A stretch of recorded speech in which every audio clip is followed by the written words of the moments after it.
नमस्कार, आप देख रहे हैं वी टाइम न्यूज। बढ़ते हैं झारखंड की खबरों की ओर।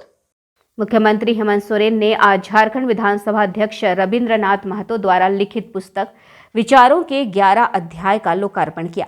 झारखंड विधानसभा सभागार में आयोजित लोकार्पण समारोह में मुख्यमंत्री ने कहा कि इस पुस्तक में झारखंड के इतिहास से लेकर वर्तमान को समेटने का प्रयास किया गया है। लेखक के रूप में विधानसभा अध्यक्ष ने इस पुस्तक में जो विचार रखे हैं वह मील का पत्थर साबित होगा। यह पुस्तक आम जनमानस के लिए भी काफी उपयोगी सिद्ध होगा। इस पुस्तक में संविधान और संसदीय परंपराओं पर भी विशेष फोकस है। वही पर्यावरण में जिस तरह बदलाव हो रहा है वह काफी चिंता का विषय है। पर्यावरण संरक्षण को कैसे बढ़ावा मिले, विधानसभा अध्यक्ष ने अपनी इस पुस्तक में बताने का प्रयास किया है। दूसरी निगाहों से देखा है इस किताब को। मूलतः झारखंड का एक इतिहास को लोगों तक पहुंचाने का एक प्रयास हुआ है और देश का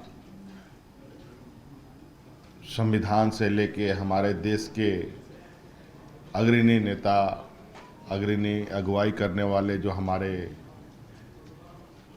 मार्गदर्शक रहे हैं, परम पूज्य महात्मा गांधी जी के विचारों को भी अंकित किया गया है। साथ में हमारे इस देश की रीढ़ की हड्डी, जहां आज के दिन में भी लगभग 80% लोग खेती बाड़ी से जुड़े हुए हैं, खेत खलिहानों से जुड़े हुए हैं और उन्हीं के बदौलत आज देश का इतना एक लंबा सफर तय किया जा रहा है। साथ में शोषण, गरीबी कैसे खत्म हो, इस विषय पर भी इसमें चीज़ें लिखी गई हैं। सामाजिक द्वेष कैसे समाप्त हो और देश के जो न्यायपालिका है, judicial review of India, need for balance approach, ये कैसे समन्वय बने, तालमेल बना रहे, इस विषय पर भी रखा गया है बातों को। झारखंड के संदर्भ में कुछ, चूँकि झारखंड विधानसभा हमारे माननीय अध्यक्ष के द्वारा इस किताब को हमको समर्पित किया गया है, इसमें निश्चित रूप से कुछ बातें राज्य के विषय को लेकर प्राथमिकता पर होंगी ही।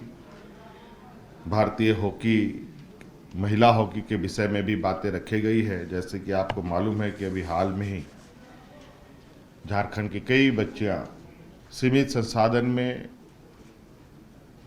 न रहने का घर, न खेलने का संसाधन, न खाने पीने की बहुत अच्छी व्यवस्था और गरीब परिवार से आने वाली ये बच्चियां अपने साथ साथ अपने माँ बाप, अपने समाज, अपने वर्ग का नाम तो रोशन कर ही रही हैं, अपना राज्य का नाम तो रोशन कर ही रही हैं, बल्कि इस देश का नाम रोशन करने में भी इन्होंने अपनी एक बहुत बड़ी कड़ी जोड़ी, उसका भी जिक्र है। साथ साथ में हम लोगों ने, मुझे लगता है कि यहाँ बैठे सभी लोगों ने एक ऐसी वैश्विक महामारी देखी जो महामारी कभी किसी ने ना देखा और पता नहीं शायद आगे भी देखने का ना मिले मौका, ऐसे हम ईश्वर से प्रार्थना करेंगे। कोरोना महामारी का भी इस किताब में जिक्र है।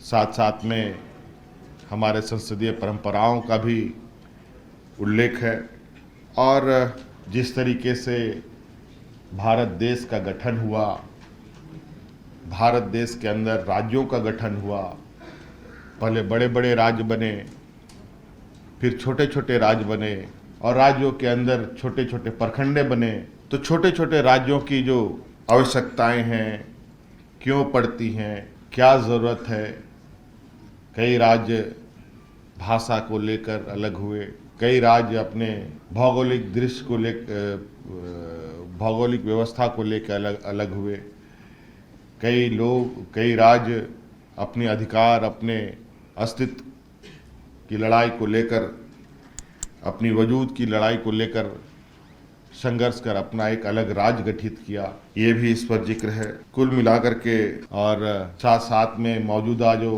एक विकराल समस्या जो घटने का नाम नहीं ले रही, बल्कि वो निरंतर एक दैत्यकार रूप ले रहा है। हालांकि उस विषय पर आज देश दुनिया में बड़ी बड़ी गोष्ठियाँ की जा रही है।